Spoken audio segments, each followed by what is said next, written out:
Greetings, I'm Dave Gilmore, and this is Design Intelligence. We are having an amazing time in La Jolla, California in January of 2023, and our guest with us today is just an amazing fellow by the name of Gavin Starks. Gavin is the co-founder of the Open Data Institute. He is now the founding CEO of Icebreaker One. He's done many other things in his career, and we're going to hear more about that as we spend this time with him today. Welcome to this edition of This is Design Intelligence. Conversations with leadership voices in the built environment. Gavin, thank you for joining us on This is Design Intelligence. Pleasure to be here. So, we were having this great conversation with Paul Horowitz, and you just mentioned something, and boom, you guys went off. Tell us what was going on there, and I think it gives us a look into who is Gavin Starks. Thank you. Well, I studied astrophysics at Glasgow University and ended up working at Jodrell Bank Radio Telescope. So we just started to geek out around astronomy and observations and just really the tech. You know, we were talking about everything from specific types of cosmic rays to laying fiber through forests. So it was a bit of a broad conversation, I think, around just broadly geeking out around. So astrophysics to Open Data Institute to Icebreaker One, and in between all of that is quite a journey, I'm sure. But tell us more about you. I've always had a drive to learn. I'm always learning, trying to step into spaces I've got no idea about. And that's really the common theme. And it gets me into all manner of trouble. I think if you'd asked me at age 20, if I'd be an entrepreneur, I'd have just looked at you in a very confused way. So I'd never had any ambition to set up companies. But the sort of curiosity piece really gets the better of me a lot. But after the astrophysics piece, I actually did a master's degree in electronic music. And those things may sound very far apart, but at the heart of astrophysics is maths, physics, and computing. And the work I was doing in electronic music was maths, physics, and computing.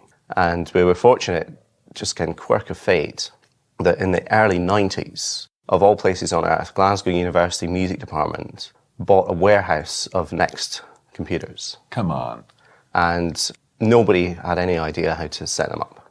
So me and one other guy set up this whole network between computing science, electronic engineering, music, recording studios, and started doing all manner of audio stuff on those machines. And they bought them because they had a digital signal processing chip inside. And so we started doing real-time audio over the internet. And my first bit of paid research that I did while I was there was to review all of the music software on the internet, which you could do. There were 4 sites. It was there weren't even websites. There was things like Gopher, way back in the day, right? So that kind of super interesting. Had a blast. Ran a couple of recording studios. Ended up teaching sound engineering, and there was a joint course in engineering and music with students who were probably a year younger than me. But we definitely had a blast doing that. And then I went back in to the radio astronomy thing at Jodrell. And that was also, massively privileged kind of experience. 120 of some of the world's best scientists in the middle of Cheshire in England. And I think there was a point about it a year into that where I was like, it's gonna take me a while to get my head around this. So I was the youngest member of staff there by 10 years. So I was sitting at coffee one morning. I was just like, it's going to take me 10 years before I can contribute to this conversation. So it was that kind of level of really high-end science and people just with super brains. But while I was there, I was working with one of my colleagues, and we set up their website. This is like 93, 94. In hindsight, it was one of the first 1,000 websites in the UK. And I then started getting these sort of approaches on people find my email on bulletin boards and things. And I got this very cryptic message saying, what do you think the future of the web is? And to kind of, longer story short, that led to me joining a startup called Virgin Net in '95. which was Virgin's foray onto the web. And we literally did everything there. But the first thing they asked me to do was start streaming Virgin Radio online. And that was the first station in Europe. And turns out that stuff I'd been doing on the Next machines randomly had a use, all come forward. Yeah. They also said, "Oh, could you build a search engine?" There were quite a few moments there where it was quite funny. It was like my boss at the time. There was a fifth person there. He said, "Oh, could you build a search engine for tomorrow afternoon?" And so we did. So we indexed 100,000 sites, and off we went. And he came back to me and said I was joking. So it was quite funny. But that kind of set a course. I think working at Virgin was a real vertical learning curve. Learning about the power of the brand, the fearlessness that they could step into projects with. They ended up hiring the team that had set up Wired magazine in the UK. And so that kind of really accelerated my understanding of what questions we should be asking about the web. Again, this is 95, 96, and so on. So it's really early days. And we built everything we could think of. We built listing services, education, all the channels that kind of people were looking at the time. We built an ISP. We built the kind of whole webcasting functions. We started doing loads of streaming media stuff. And Virgin, that's now Virgin Media. It's one of the largest media companies in the UK. And that was, a fantastic experience. 4 years, right in the middle of the dot-com explosion. And that kind of piqued my interest. So I started, obviously, then talking to a lot of people. Was trying to get the broadcasters interested in streaming. And at the time, it was a thumbnail, 3 frames a second thing going into like Channel 4 and BBC. And they were like, it's kind of interesting, but it's not going to be a big deal, really, is it? And I was like, I think this is going to destroy your industry. I was going to totally transform it. So fast forward, I was at Virgin for 4 years, and then I just got calls again, like, come and help us set up this, set up that, and so on. And eventually I just said to someone, well, why don't you just hire my company in the middle of a call? I didn't have a company. Hadn't thought of setting up a company. Why don't you hire my company? But, I don't have a company. But they went, oh, that's interesting. I didn't know you were doing that. I said, yeah, I'm just starting it up. Really on the fly. And they said, great, can you come in on Thursday? And I was like, yeah, sure, we'll be there.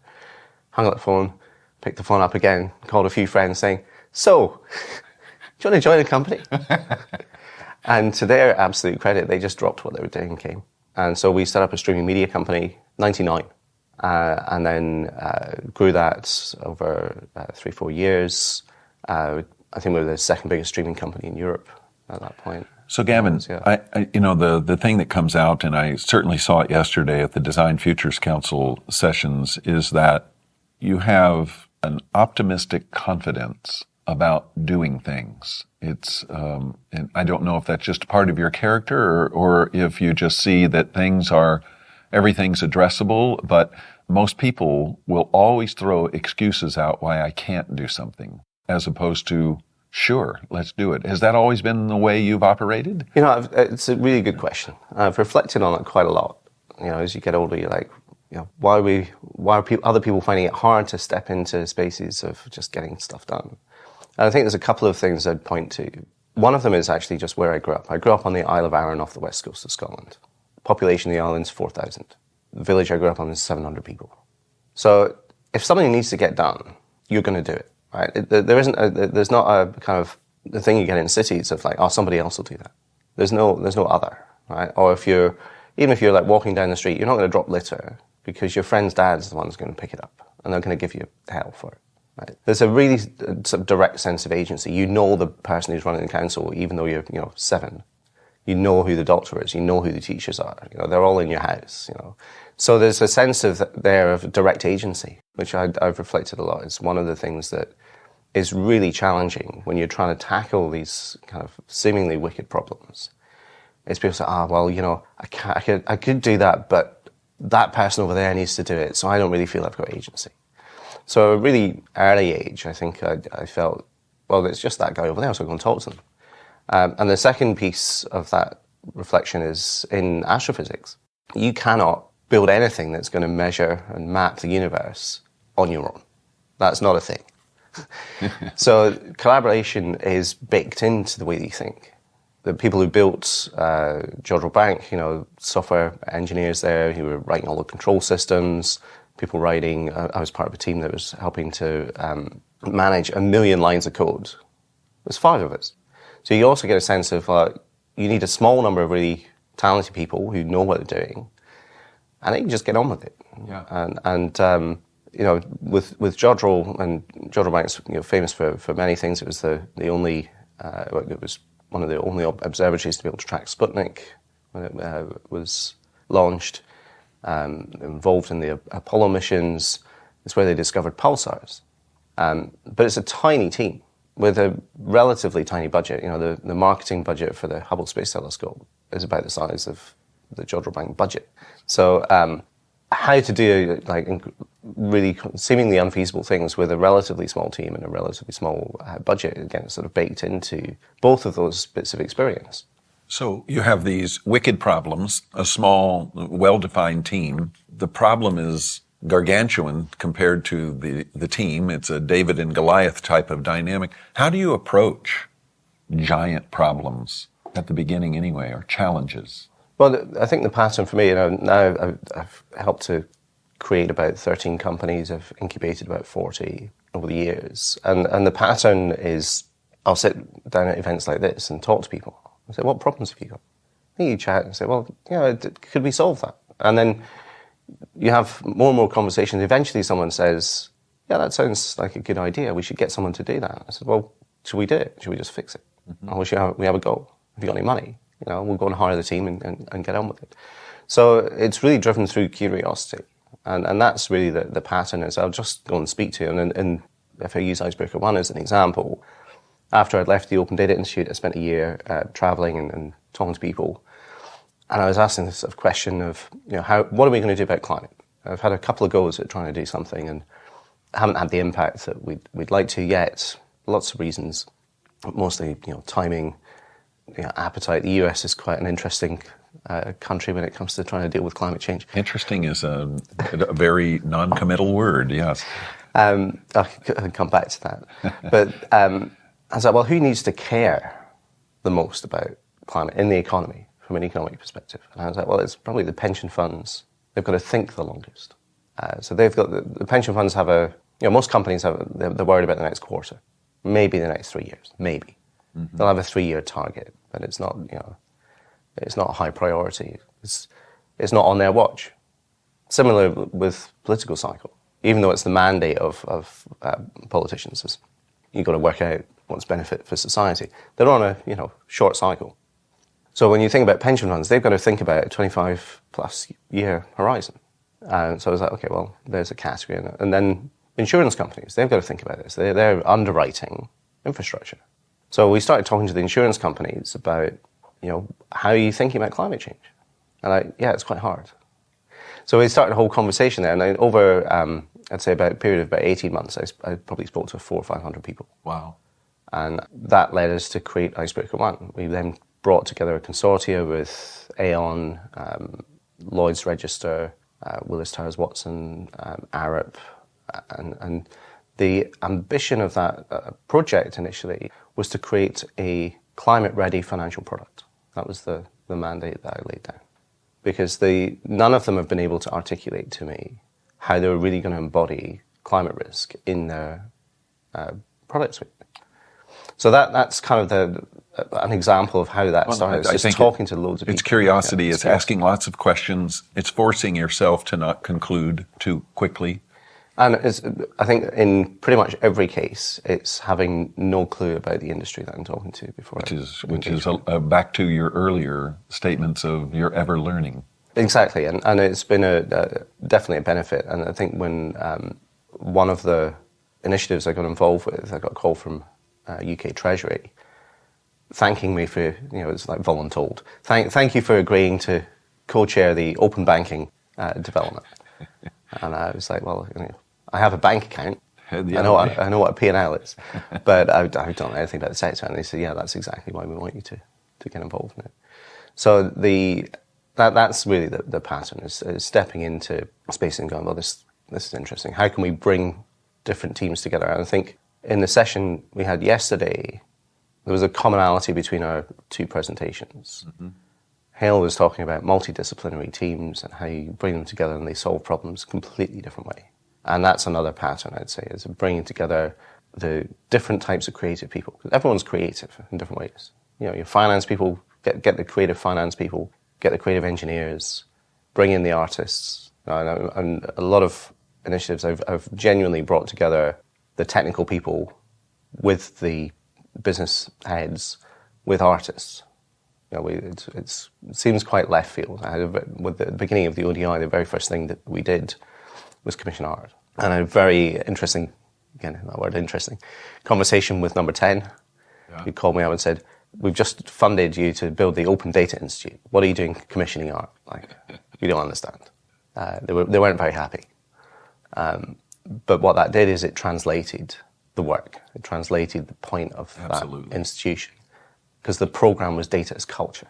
Because data is a cultural phenomenon. It is not a technology.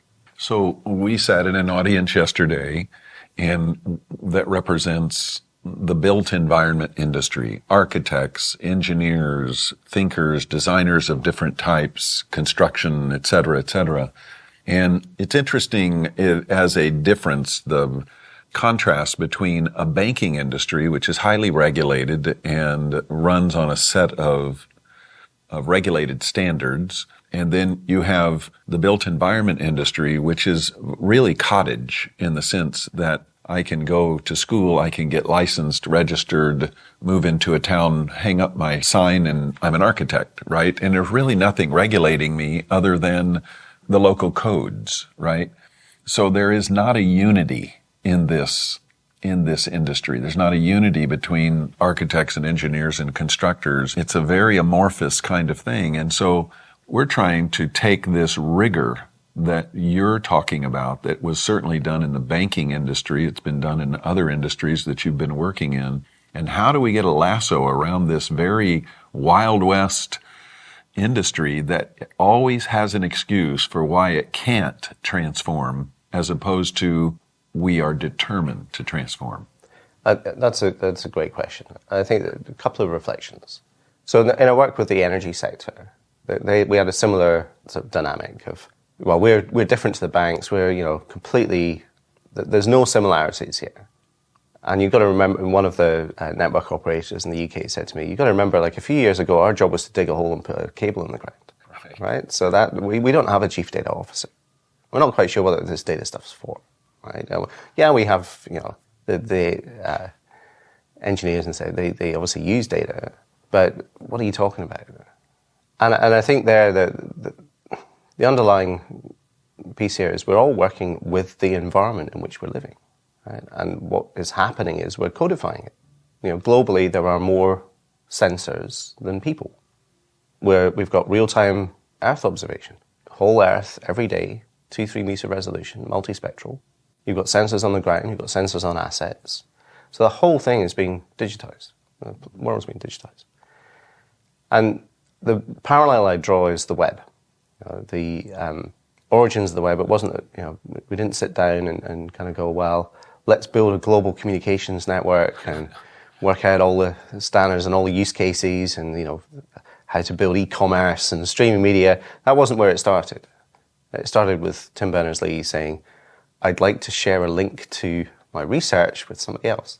And that very simple concept of how do we link things together? How do we connect two pieces of information in a way that is very scalable was right at the heart of that. And the need was to share knowledge.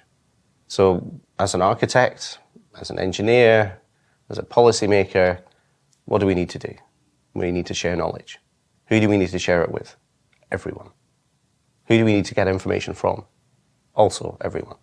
How are we going to do that? Well, there's 1 billion websites. We've spent the last 30 years building what I call the web of documents. And one of the features about that is, if you're an architect, you've got a website. Was that a hard thing to do? Yes, obviously in the early days of the web, all of my friends were like, what are you doing? What's the point? I'm never going to book a cinema ticket on the web. That sounds like crazy. I'm not going to buy all my clothes online. I want to put them on there. And you're kind of like, maybe not yet, but we'll get there. Obviously, it took a bit longer. When you're 20-something, you're like, oh, this is all going to happen in the next 3 years. Yeah, and 20 years later, you're like, oh, we're just starting. So, but the common need there was to connect information. And we've done it once with documents. Mm-hmm. The next phase is doing it for data. And this is where we're at the beginning, I think, still of this transformation to the web of data. Tim Berners-Lee gave a talk at a TED Talk over a decade ago, saying the next thing we've got to do is the web of data. So it's probably about right. If Tim was saying it 10 years ago, probably about right time now for everyone to be going, okay, so what did that mean? Because it takes about 10 years for these ideas to sort of even sink in. So as an architect, what do you want to do? Well, you want to make a better experience. You want to create value for your customers. Mm-hmm. But also we've got these environmental crises, not just climate change, but a whole range of other things. We've got resource scarcity. We've got to build more resilience into our infrastructure. So how are you going to do that?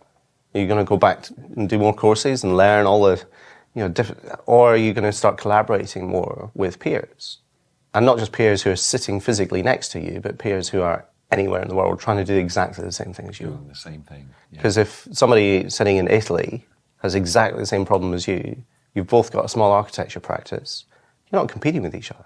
You just share it, build a community around that. How are you going to share best practice, knowledge, and so on? And so it's bringing together the intelligence of the humans, the fact we've connected the humans globally with the intelligence of the machines. And, lots of talk here yesterday about AI and stuff like that. And AI is going through a massive transformation itself. The amount of words written in the last year, it seems to be it's growing very rapidly. But we are at a bit of an inflection point around machine learning and artificial intelligence. Just better algorithms is one of the ways to think about it. So the ability to include the machines in the conversation is sitting. How are we going to do that? So if you're sitting there as an architect and you want to collaborate with people and say, how are we going to solve this particular problem? Build something that's net zero, energy neutral, water neutral, etc. And contribute as net positive for the biosphere. Let's have your peers from around the world working with you on that, and you working with them, and in the mix there'll be a machine. And the machine will be coming up with other ideas from a different perspective. And it just comes back to they were just part of your multidisciplinary team. There it is. So one of the things that we are focused on in this quarter at Design Intelligence is a thing that we're calling resilient security. It's an interesting thought to put those together because far too often people think about security, whether that's physical security or cybersecurity or public health security or different kinds of things, but it's decoupled from the idea of being resilient. The majority of the time it's episodic security, right? And so we're focused on how do we create security on multiple levels that has a sense of it is fit, right? It can recover from a hit and get right back up and be resilient. When we're talking about transformation, we're talking about data, and we're seeing the growing intrusions into disruption, cybersecurity disruption. How are you approaching this whole dimension of data through the lens of resilient security? Another good question. I think one of the learnings from the development of open banking, it's all the banks said, look, we've got all the technology. We've got open APIs, we've got partnerships, what's broken? And we pointed out that actually the underlying regulations have shifted. GDPR has given the right to the data back to the consumer. It's not your data. It's the consumer, it's your customer's data. So they need to be able to choose what they want to do with it. You're not enabling that. Right? You're also, I'd say, deeply inefficient in the way you're doing things. People were screen scraping each other's websites. Now, that actually was illegal. Right? So there's a few things there where you kind of go, we could do that better. And higher risk. And certainly from a customer point of view, there was no mode of redress. If something went wrong, who are you going to sue? So one of the things that open banking does is it creates a common legal framework for data sharing. It gives consent management control to the customer. So as an individual customer of a bank, whether you're an SME or whether you're an individual, you have the control over where your data goes. But you also have a mode of redress because it's regulated by the Financial Conduct Authority.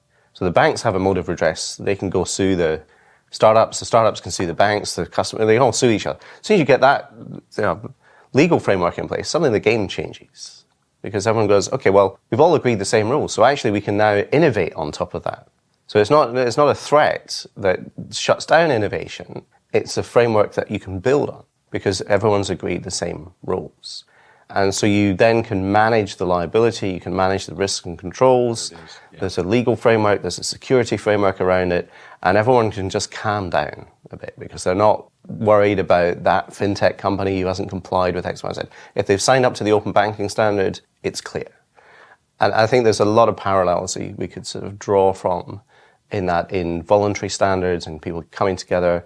And you've got to remember as well, we didn't regulate the existence of the web. In fact, there was a massive fight between effectively cable TV and the open web. There were lots of walled garden approaches, the AOLs of the world.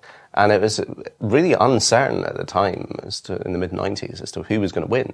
Obviously, I believe the open web would win, because I think open always wins in the long term. But you can make lots of short-term value with walled garden approaches, but longer-term kind of open approaches tend to win. Because ultimately, there's quite a kind of deep capitalist basis to this of you want an open market, you want a free market. Mm-hmm. How do you create a free market? Well, transparency, interoperability. In a digital world, transparency and interoperability are at the heart of the digital economy. So it doesn't stop people trying to create loads of proprietary things and locking everything up, but ultimately somebody else comes along and says, actually, I think there's more value if we raise the bar, if we raise this pre-competitive layer higher. So I think that there's a lot of elements in the answer to your question there about resilience and security. Is if we're all going together, then we can create something that works for everyone. It's just fantastic. I have to tell you, we could keep doing this for the next few hours, but sadly, we're at the end of this episode of our time here together. I just want to say thank you to you for joining me on This is Design Intelligence. What a great conversation. Thank you very much. Thank you for joining us for this edition of This is Design Intelligence. The producer is Laura Spells. The sound engineer is Jared Knable. This has been a DI Media Group production.